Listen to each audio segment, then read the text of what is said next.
ബലൂചിസ്ഥാനിൽ നടക്കുന്ന ആക്രമണങ്ങൾക്ക് പിന്നിൽ ഇന്ത്യയാണ്. വലിയൊരു സ്റ്റേറ്റ്മെന്റാണ് ഫീൽഡ് മാർഷൽ അസിം മുനീർ നടത്തിയിരിക്കുന്നത്. എന്താണ് ഇപ്പോൾ ഇങ്ങനെയൊക്കെ പറയുന്നതിന് പിന്നിലുള്ള കാരണം? ഈ ഫെയിൽഡ് മാർഷൽ ആയപ്പോഴത്തേക്കും കിളി പോയ അവസ്ഥയാണ് അസീം മുനീറിനുള്ളത്. കാരണം ഇന്ത്യ അടിച്ച് തകർത്തു. അവരുടെ ഇന്നലെയും പ്രധാനമന്ത്രി നരേന്ദ്രമോദി പറഞ്ഞതാണ് പാകിസ്ഥാൻ്റെ സൈനിക കേന്ദ്രങ്ങളൊക്കെ ICUവിലാണെന്ന്. ആ അവസ്ഥയിൽ നിൽക്കുമ്പോഴാണ് ഇവർ പറയുന്നത് ബലൂചിസ്ഥാനിലെ പ്രശ്നങ്ങൾക്ക് കാരണം ഇന്ത്യയാണെന്ന്. നമുക്കറിയാം, ജാഫർ എക്സ്പ്രസ് തട്ടിക്കൊണ്ടുപോയി 10-27 പേരാണ് അവിടെ കൊല്ലപ്പെട്ടത്. ബലൂചിസ്ഥാനിലെ സ്വാതന്ത്ര്യസമര പോരാളികൾക്ക് നിരന്തരമായിട്ട് നേരെ ആക്രമണങ്ങൾ നിരന്തരമായിട്ടുണ്ടാകാറുണ്ട്. ഇവർ തിരിച്ചും ആക്രമിക്കാറുണ്ട്. ഈ പറയുന്ന സൈനിക ഉദ്യോഗസ്ഥരെ കൊലപ്പെടുത്തിയിട്ടുണ്ട്. ഈ പറയുന്ന എനിക്ക് തോന്നുന്നു ഒരു ഇൻ്റലിജൻസ് വിങ് ഉണ്ട് പാകിസ്ഥാൻ ആർമിയുടെ.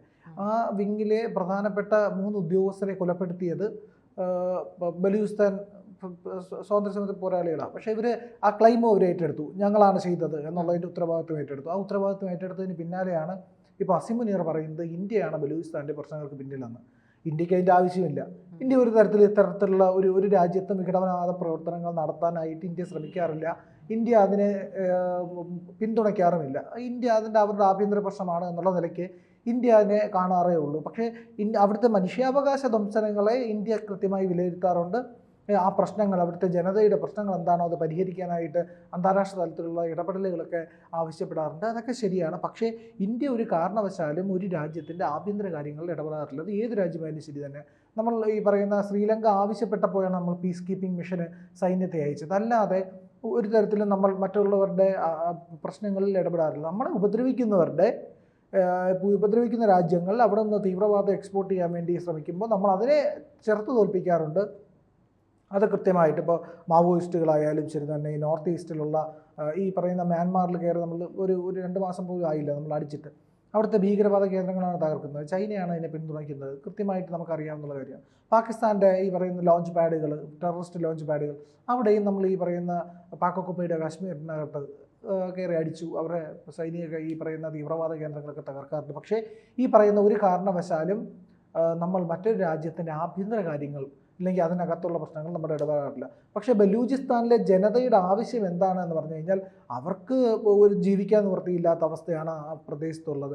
പാകിസ്ഥാൻ അവിടെ ഒരു കൊള്ളയടിക്കാനുള്ള ഒരു കേന്ദ്രമായിട്ട് മാത്രമാണ് പാകിസ്ഥാൻ ബലൂചിസ്ഥാനെ കാണുന്നത്. ഈ ബലൂചിസ്ഥാനിലെ ജനതയെ നിരന്തരമായിട്ട് പാകിസ്ഥാൻ്റെ ഈ പറയുന്ന പഞ്ചാബ് പ്രവിശ്യ, അവിടെയാണല്ലോ, അതാണല്ലോ ശരിയായിട്ടുള്ള പാകിസ്ഥാൻ എന്ന് പറയുന്നത്. ആ പ്രവിശ്യയിലുള്ളവർ ഭയങ്കരമായിട്ട് കൊള്ളയടിക്കുകയാണ് ചെയ്യുന്നത്. അവർ ഒരു 2ാംകിട പൗരന്മാരായിട്ടാണ് ഈ ബലൂജികളെ കാണുന്നത് എന്നുള്ളതാണ്. കാരണം എന്ന് പറഞ്ഞു കഴിഞ്ഞാൽ അവരൊരു സ്വതന്ത്ര രാജ്യമായിരുന്നു. സ്വാതന്ത്ര്യത്തിന് മുമ്പ് അവർ സ്വതന്ത്ര രാജ്യമായിട്ട് നിൽക്കാൻ ആഗ്രഹിച്ചിരുന്നവരാണ്. അവർ അതിനു മുമ്പ് ഇന്ത്യയോട് ലയിക്കാനായിട്ടായിരുന്നു ആഗ്രഹം പ്രകടിപ്പിച്ചത്.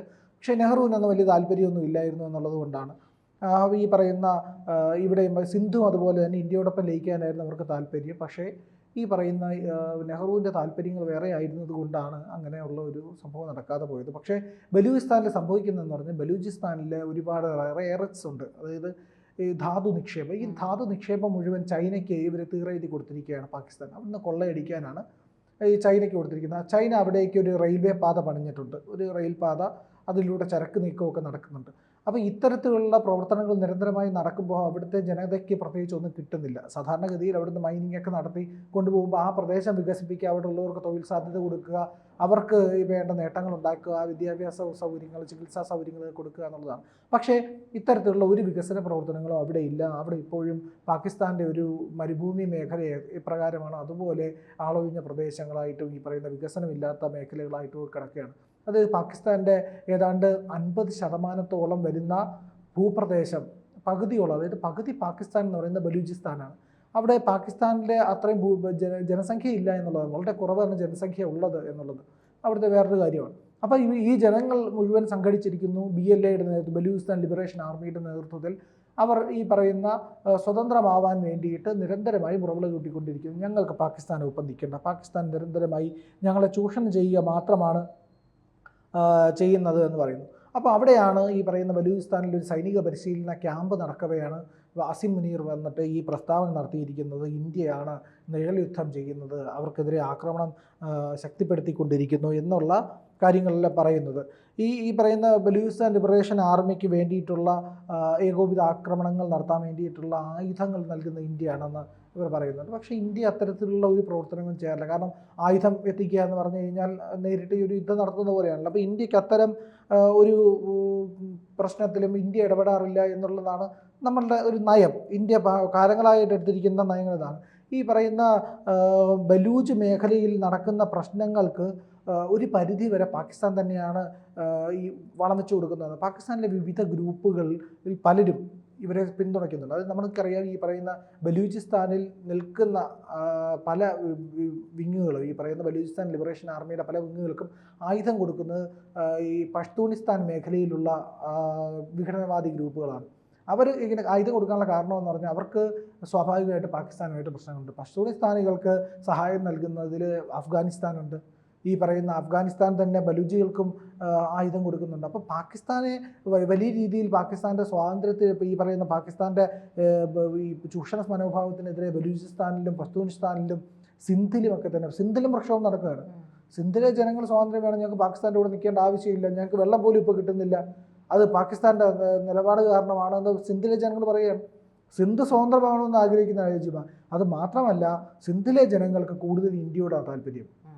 ഇന്ത്യക്കൊപ്പം നിൽക്കാനാണ് അവർ ആഗ്രഹിക്കുന്നത്. ഇന്ത്യയോട് ലയിക്കുക എന്ന താല്പര്യമൊക്കെ തന്നെ വളരെ കാലങ്ങൾക്ക് മുമ്പേ അവർ പറയാറുണ്ട്. ഈ പറയുന്ന ഒരു മതത്തിൻ്റെ ഭരണ രീതിയിലേക്ക് പാകിസ്ഥാൻ മാറിയതോടുകൂടിയാണ് കാര്യങ്ങളൊക്കെ അവതാളത്തിലായത് എന്നുള്ളതാണ്.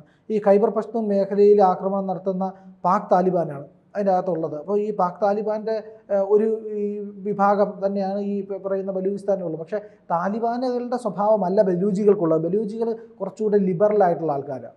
ഈ പറയുന്ന മതാന്തരായിട്ടുള്ള വിഭാഗമല്ല. അവർക്ക് സ്വന്തമായി നിലപാടുണ്ട്. ആ നിലപാടിനനുസരിച്ചാണ് അവരുടെ തീരുമാനങ്ങളെല്ലാം തന്നെ വരുന്നത്. അവർ ആക്രമണം നടത്തുന്നത് അത് തന്നെയാണ്. അവർക്ക് പാകിസ്ഥാൻ സൈന്യത്തോടൊപ്പം ഒരുമിച്ച് നിൽക്കാനായിട്ട് ഒരിക്കലും കഴിയില്ല. ആ ജനത വേറെ തന്നെയാണ്. പാകിസ്ഥാനികളല്ല ശരിക്കും ബലൂജികൾ എന്നുള്ളതാണ് എൻ്റെ വാസ്തവം. അപ്പോൾ അവർ ഇങ്ങനെ നിരന്തരമായി ചൈനയും ഈ പറഞ്ഞ പഞ്ചാബ് പാകിസ്ഥാനിലുള്ളവരും കൂടെ ചൂഷണം ചെയ്യുമ്പോൾ അവർക്ക് സഹിച്ച് മുന്നോട്ട് പോകാൻ കഴിയില്ല. വേറൊരു കാര്യമുള്ളതെന്ന് പറഞ്ഞു കഴിഞ്ഞാൽ, ഈ രണ്ടാംകിട പൗരന്മാരാക്കുന്നു എന്ന് പറഞ്ഞു കഴിഞ്ഞാൽ ഇവർ പലപ്പോഴും ബലൂജികൾ പഞ്ചാബ് മേഖലയിലേക്ക് കുടിയേറും. അപ്പോൾ ബലൂജി ആണെന്ന് മനസ്സിലാവുമ്പോൾ ഇവരെന്ത് ചെയ്യുമെന്നറിയാം, ഒരു വലിയത്ത നമുക്കറിയാമല്ലോ, ഈ അന്യ സംസ്ഥാന തൊഴിലാളികളെ കേരളത്തിലെ പലരും കാണുന്ന നിലപാടില്ലേ, അവരെന്തോ മോശപ്പെട്ട ആൾക്കാരാണ്. അതുപോലത്തെ ഒരു നിലവാരത്തിലാണ് ഈ പറയുന്ന ബലൂജികളെ പഞ്ചാബിലെത്തുമ്പോൾ, അവർ കുടിയേറ്റക്കാരായിട്ട് അവിടെ എത്തുമ്പോൾ അവർ പറയുന്നത്. അതുപോലെ തന്നെ ഒരു വലിയ ബുദ്ധിമുട്ടായിട്ടാണ് പറയുന്നത്. ഇവരിവിടെ വരുന്നത് കൊണ്ട് ഞങ്ങൾക്ക് സമാധാനമില്ല, നമുക്ക് സ്വൈര്യമായിട്ട് ജീവിക്കാൻ കഴിയില്ല എന്നൊക്കെയാണ്. അവർ ക്രിമിനൽസ് ആയിട്ടൊക്കെ മുദ്ര കുത്താറുമുണ്ട്. അസീം മുനീർ പറയുന്ന ഏറ്റവും വലിയ കോമഡി ഒന്നും അറിയാവൂ, അതായത് ഇന്ത്യ ഓപ്പറേഷൻ സിന്ദൂറിൽ പരാജയപ്പെട്ടു, ഇന്ത്യയും പാകിസ്ഥാൻ നടത്തുന്ന യുദ്ധങ്ങളിൽ പരാജയപ്പെട്ടു. അതിൻ്റെ പ്രശ്നം തീർക്കാൻ വേണ്ടിയിട്ടാണ്, അതിൻ്റെ ദേഷ്യമാണ് ബലൂചിസ്ഥാനിൽ നമ്മൾ ഈ പറയുന്ന സ്വാധീനം ചെലുത്തി ആക്രമണം നടത്തുന്നതാണ്. ഇന്ത്യ ഇവിടെ തോറ്റത്, പാകിസ്ഥാൻ്റെ സൈനിക കേന്ദ്രങ്ങളാണ് നിന്ന് കത്തിയത്. നമ്മൾ ഒരിടത്തും ഇന്ത്യ പരാജയപ്പെട്ടില്ല. ഇന്ത്യയുടെ ഒരു യുദ്ധവിമാനവും വീണിട്ടില്ല. ഇന്ത്യയുടെ ഒരു മിസൈൽ പോലും പാഴായി പോയിട്ടില്ല. പക്ഷേ അവരുടെ കൃത്യമായിട്ടുള്ള ആക്രമണങ്ങൾ നമ്മൾ ഇല്ലാതാക്കി, അവരുടെ യുദ്ധവിമാനങ്ങളെ തകർത്തു, അവരുടെ സൈനിക മേഖലകളെ തിരിച്ചടിച്ചു, അവരുടെ റഡാർ സംവിധാനങ്ങൾ, വ്യോമ പ്രതിരോധ സംവിധാനങ്ങൾ ഇതെല്ലാം തകർത്തു. അപ്പോൾ ഇന്ത്യ കൃത്യമായിട്ടുള്ള ആക്രമണം നടത്തിയതിൽ ഇന്ത്യക്ക് എന്തെങ്കിലും നഷ്ടപ്പെട്ടു? ഇന്ത്യക്കൊന്നും നഷ്ടപ്പെട്ടില്ല. ഇന്ത്യക്ക് കുറച്ച് മിസൈലാണ് ചിലവായത്. അത് ഇന്ത്യക്ക് ഇപ്പോൾ അതിൻ്റെ ഫലം കിട്ടുകയും ചെയ്യുന്നുണ്ട്. അർമേനിയ അടക്കമുള്ള രാജ്യങ്ങൾ നമ്മുടെ നിന്നാണ് ഈ പറയുന്ന റോക്കറ്റുകളും മിസൈലുകളും ഈ പറയുന്ന ടാങ്കുകളും എല്ലാം വാങ്ങിക്കുന്നത്. അപ്പോൾ അങ്ങനെ ഇന്ത്യ ഒരു വലിയ ശക്തിയായി മാറിക്കൊണ്ടിരിക്കുമ്പോൾ ഇന്ത്യക്ക് ബലൂചിസ്ഥാനിൽ പോയി ഇടപെടേണ്ട കാര്യമില്ല. പക്ഷേ ബലൂചിസ്ഥാൻ വൈകാതെ സ്വാതന്ത്ര്യത്തിലേക്കാണ്. അവർ സ്വാതന്ത്ര്യം പ്രഖ്യാപിക്കാൻ ഒരുങ്ങുകയാണ്. അവർ ഈ പറയുന്ന പാകിസ്ഥാൻ ഭരണകൂടത്തിൻ്റെ ചൊൽപ്പടിക്ക് നിൽക്കാൻ അവർ തയ്യാറല്ല. സിന്ധും പാകിസ്ഥാൻ ശരിക്കും പറഞ്ഞാൽ 5 പീസാവും. ബലൂചിസ്ഥാൻ, സിന്ധ്, ഖൈബർ പഷ്തൂൺ, പിന്നെ POK അത് ഇന്ത്യയോടുകൂടെ പോരുമല്ലോ. പിന്നെ ഈ പറയുന്ന പാകിസ്ഥാൻ മാത്രമായിട്ട്, പഞ്ചാബ് മേഖല മാത്രമായിട്ട്. അങ്ങനെ ആവുകയാണെങ്കിൽ അത് വലിയ യുദ്ധത്തിലേക്ക് പോവും.